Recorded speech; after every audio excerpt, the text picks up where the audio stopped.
Hello friends, welcome back to Tripura ডো academy. আজকের ভিডিওতে আমরা জানব ভারতের অন্যতম সুন্দর উত্তর পূর্বাঞ্চলের রাজ্য ত্রিপুরার আয়তন সম্পর্কে। পরীক্ষায় প্রায়ই প্রশ্ন আসে ত্রিপুরার মোট আয়তন কত এবং ভারতের মধ্যে এর অবস্থান কী। তাই আজ খুব সহজ ভাষায় আমরা ত্রিপুরার এরিয়া সম্পর্কিত সমস্ত গুরুত্বপূর্ণ তথ্য তথা টিপিএসসি, টেট, জেআরবিটি এবং এসএসসি এবং অন্যান্য প্রতিযোগিতামূলক পরীক্ষার জন্য অত্যন্ত গুরুত্বপূর্ণ প্রশ্নগুলি সম্পর্কে আলোচনা করব। আজকের ক্লাসে আমরা সবার প্রথমে জেনে নেব ভারতের মধ্যে ত্রিপুরার গুরুত্বপূর্ণ র্যাঙ্ক। আয়তনের ভিত্তিতে ত্রিপুরা ভারতের তৃতীয় ক্ষুদ্রতম রাজ্য এবং উত্তর পূর্ব ভারতের মধ্যে অর্থাৎ নর্থ ইস্টের মধ্যে আমাদের ত্রিপুরা দ্বিতীয় গুরুত্বপূর্ণ রাজ্য। এই তথ্যগুলি টিপিএসসি, টিসিএস, টিআরবিটি এবং অন্যান্য প্রতিযোগিতামূলক পরীক্ষার জন্য অত্যন্ত গুরুত্বপূর্ণ, তাই এগুলো অবশ্যই মনে রাখবেন। আপনি কি জানেন বর্তমানে ত্রিপুরার মোট কয়টি জেলা রয়েছে, কোন জেলার আয়তন কতটুকু এবং কোন জেলা বৃহত্তম এবং কোন জেলা ক্ষুদ্রতম? এই ধরনের প্রশ্ন প্রায় সব সরকারি চাকরির পরীক্ষাতেই দেখা যায়, তাই আজকের এই ভিডিওতে এই তথ্যগুলো আমরা জেনে নেব। বর্তমানে আমাদের ত্রিপুরাতে 8টি জেলা রয়েছে, সেগুলি হচ্ছে ধলাই, গোমতী, খোয়াই, নর্থ ত্রিপুরা, সিপাহীজলা, সাউথ ত্রিপুরা, ঊনকোটি এবং ওয়েস্ট ত্রিপুরা। কিন্তু 2012 সালের পূর্বে ত্রিপুরাতে মোট 4টি জেলা ছিল, সেগুলি হচ্ছে উত্তর ত্রিপুরা জেলা, দক্ষিণ ত্রিপুরা জেলা, সিপাহীজলা এবং পশ্চিম ত্রিপুরা জেলা। কিন্তু বর্তমানে 8টি জেলা আছে।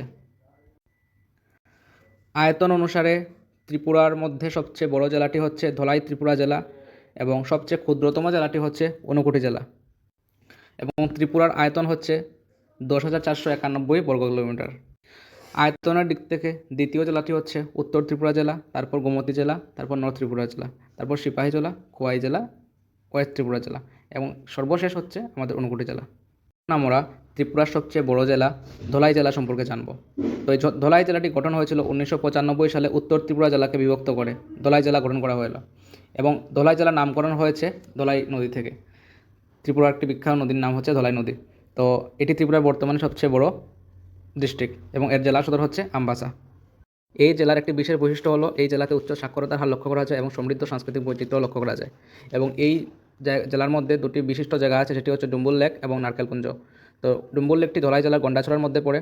তো গোমতী নদী ডুম্বুর লেকের মধ্য দিয়ে প্রবাহিত হয়েছে এবং এখান থেকে গোমতী নদীর উৎপত্তিস্থল হিসেবে ধরা হয়। তাহলে পরীক্ষা যদি আসে যে গোমতী নদীর উৎপত্তিস্থল কোথা থেকে শুরু হয়েছে, সেটি হচ্ছে ডুম্বুর লেক থেকে শুরু হয়েছে। এবং এখানের মধ্যে ত্রিপুরার একটি অন্যতম পর্যটন স্থান নারকেলকুঞ্জ আছে এবং এর পরিস্থিতি লক্ষ্য করা যায়। এখন আমরা জানব ত্রিপুরার সবচেয়ে ছোটো জেলা ঊনকোটি জেলা সম্পর্কে। এই জেলাটি ত্রিপুরার সবচেয়ে ছোটো জেলা এবং এই জেলার হেডকোয়ার্টার হচ্ছে কৈলাসহর। তৈরি হয়েছে 2012 সালে এবং স্মলেস্ট ডিস্ট্রিক্ট অফ ত্রিপুরা, যেটা আমি আগেই বলেছি, এবং ফেমাস ফর ঊনকোটি রক কার্ভিংস। মানে এই ঊনকোটি জেলার মধ্যে একটা অন্যতম বিশিষ্টপূর্ণ জায়গা আমরা দেখতে পাই, সেটি হচ্ছে ঊনকোটি। এখানে পাথরের গায়ে খোদিত অনেক দেবদেবীর মূর্তি লক্ষ্য করা যায়, তো সেই জন্য এটি একটি বিখ্যাত জায়গা। প্রতি বছর এখানে অনেক আমরা ঊনকোটি জেলার ঊনকোটি সম্পর্কে আরও এক দুইটা তথ্য জেনে নিই। এখানে প্রায় 30 ফুট উঁচু ঊনকোটিশ্বর কালভৈরব মূর্তি লক্ষ্য করা যায় এবং প্রতি বছর চৈত্র মাসে অশোকাষ্টমী মেলা এখানে অনুষ্ঠিত হয় এবং ত্রিপুরার একটি বিখ্যাত টুরিস্ট প্লেস হচ্ছে ঊনকোটি। এই ঊনকোটি জেলাতেই অবস্থিত ত্রিপুরার দ্বিতীয় প্রাচীনতম কলেজ, সেটি হচ্ছে রামকৃষ্ণ মহাবিদ্যালয়।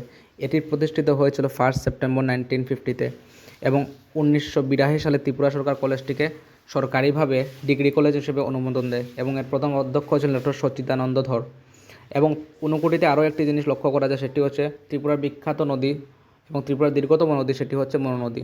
এই মনু নদীটি উৎপন্ন হয়েছে লংতরাই পাহাড় থেকে এবং ধলাই এবং ঊনকোটি জেলার মধ্য দিয়ে প্রবাহিত হয়ে বাংলাদেশে প্রবেশ করে কুশিয়ারা নদীর সাথে সেটি মিলিত হয়েছে। ইত্যাদি আরও নানাবিধ। এই ঊনকোটি জেলাতে আরও একটি গুরুত্বপূর্ণ জিনিস আমরা লক্ষ্য করতে পাই, সেটা হচ্ছে হীরাছড়া চা বাগান, যেটি ত্রিপুরার প্রথম চা বাগান এবং 1916 সালে সেটি প্রতিষ্ঠিত হয়েছিল এই চা ফ্যাক্টরিটি। এবং প্রধান ফসল হচ্ছে ব্ল্যাক টি, যা ত্রিপুরা রাজ্যের একটি গৌরব।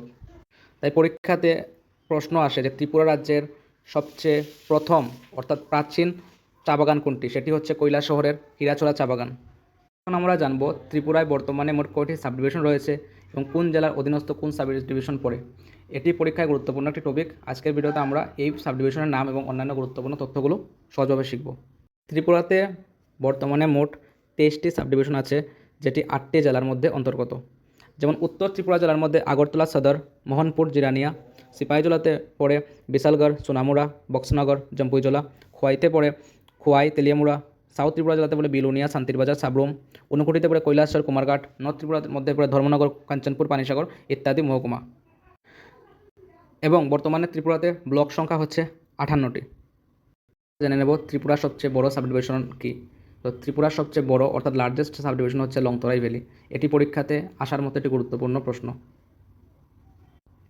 এই লংতরাই ভ্যালি ত্রিপুরার বৃহত্তম সাবডিভিশন, যা ধলাই জেলার অবস্থিত এবং লংতরাই পাহাড় ঘন বনভূমি ও জনজাতির সংস্কৃতির জন্য বিখ্যাত। লংতরাইয়ে আছে লংতরাই টি গার্ডেন, যা ধলাই জেলার একটি গুরুত্বপূর্ণ চা বাগান, যা সবুজ পাহাড়, উন্নত মানের চা এবং স্থানীয় কর্মসংস্থানের জন্য বহুল পরিচিত। এখন আমরা জানব ত্রিপুরার একদম ছোট অর্থাৎ স্মলেস্ট সাবডিভিশন কোনটি। তো ত্রিপুরার সবচেয়ে ছোট অর্থাৎ স্মলেস্ট সাবডিভিশন হচ্ছে আগরতলা সদর। সকলেই জানি আগরতলা হচ্ছে ত্রিপুরার রাজধানী এবং এই আগরতলা ত্রিপুরার সবচেয়ে ছোট মহকুমা হলেও এই আগরতলার মধ্যে অসংখ্য দর্শনীয় স্থান লক্ষ্য করা যায়। এগুলির মধ্যে উল্লেখযোগ্য যে দুটি স্থান আছে সেটি হচ্ছে উজ্জয়ন্ত প্রাসাদ এবং 2 নম্বরটি হচ্ছে আগরতলা কুঞ্জমন প্রাসাদ।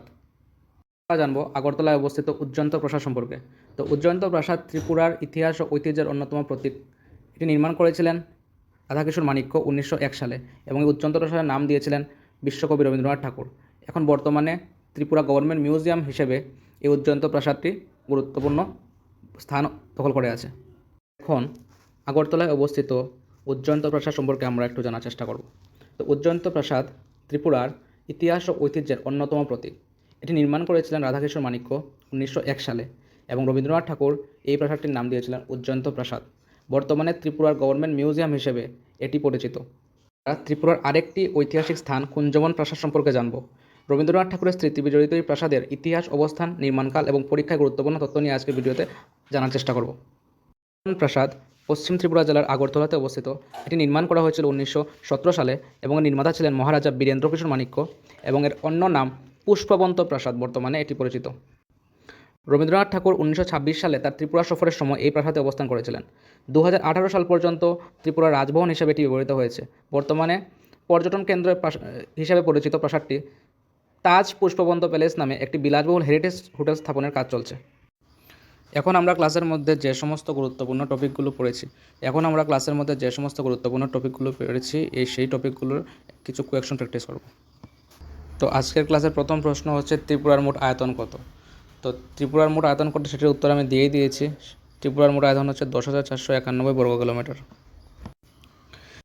দ্বিতীয় প্রশ্নটি হচ্ছে আয়তনের দিক থেকে ত্রিপুরার স্থান কত ভারতে। তো আমি ক্লাসে আলোচনা করেছিলাম যে আয়তনের দিক থেকে ত্রিপুরা ভারতের তৃতীয় ক্ষুদ্রতম রাজ্য। তারপরের প্রশ্নটি হচ্ছে উত্তর পূর্ব ভারতের আয়তনের দিক থেকে ত্রিপুরার স্থান কত। তো সমগ্র নর্থ ইস্টের মধ্যে আমাদের ত্রিপুরার স্থান হচ্ছে দ্বিতীয় স্থান। তারপরের প্রশ্নটি হচ্ছে ত্রিপুরার মোট জেলা সংখ্যা কয়টি। তো আমরা ক্লাসের মধ্যে পড়েছিলাম যে ত্রিপুরার জেলা সংখ্যা মোট 8টি। তারপরের প্রশ্ন ত্রিপুরার মোট মহকুমার সংখ্যা কয়টি। তো ত্রিপুরার মোট মহকুমার সংখ্যা হচ্ছে 30টি। ত্রিপুরার মোট কয়টি ব্লক রয়েছে। তো ত্রিপুরাতে মোট 58টি ব্লক রয়েছে। এর মধ্যে কাঞ্চনপুর ব্লক হচ্ছে সবচেয়ে বড় ব্লক। তারপরের প্রশ্ন হচ্ছে আয়তনের দিক থেকে ত্রিপুরার বৃহত্তম জেলা কোনটি। তো আয়তনের দিক থেকে ত্রিপুরার বৃহত্তম জেলা হচ্ছে ধলাই জেলা এবং ধলাই জেলার মধ্যে ত্রিপুরার বিখ্যাত দুটি টুরিস্ট স্পট ডম্বুর এবং নারকেলকুঞ্জ আছে। তারপর প্রশ্ন হচ্ছে আয়তনের দিক থেকে ত্রিপুরার ক্ষুদ্রতম জেলা কোনটি।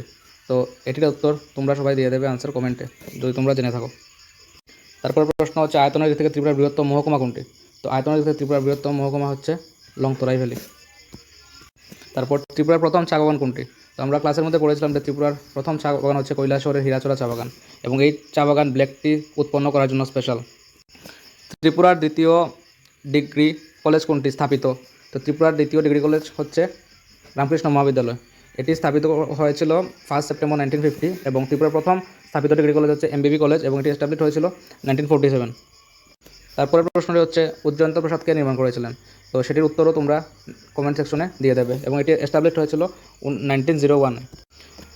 তারপর প্রশ্নটি হচ্ছে কুঞ্জবন প্রাসাদ কবে নির্মিত হয়েছিল বা প্রতিষ্ঠিত হয়েছিল। তো কুঞ্জবন প্রাসাদ 1917 সালে প্রতিষ্ঠিত হয়েছিল এবং এটি 2018 পর্যন্ত ত্রিপুরার গভর্নর রেসিডেন্ট হিসেবে ছিল এবং এটির আরেকটি নাম হচ্ছে রবীন্দ্র কানন। বর্তমানে এই কুঞ্জবন প্রাসাদটি একটি তাজ হোটেলের তত্ত্বাবধানে কাজ চলছে এবং ভবিষ্যতে এই কুঞ্জবন প্রাসাদকে কেন্দ্র করে অনেক শিল্প এবং স্থাপিত হতে পারে আমাদের ত্রিপুরা রাজ্যে। তো ধন্যবাদ সবাইকে। ভিডিও যদি আরও ভালো লাগে তাহলে লাইক, শেয়ার এবং সাবস্ক্রাইব করুন ত্রিপুরা ডু একাডেমিকে। আপনার স্কোর কমেন্টে জানাতে ভুলবেন না। আবার দেখা হবে পরবর্তী ভিডিওতে। Thank you so much.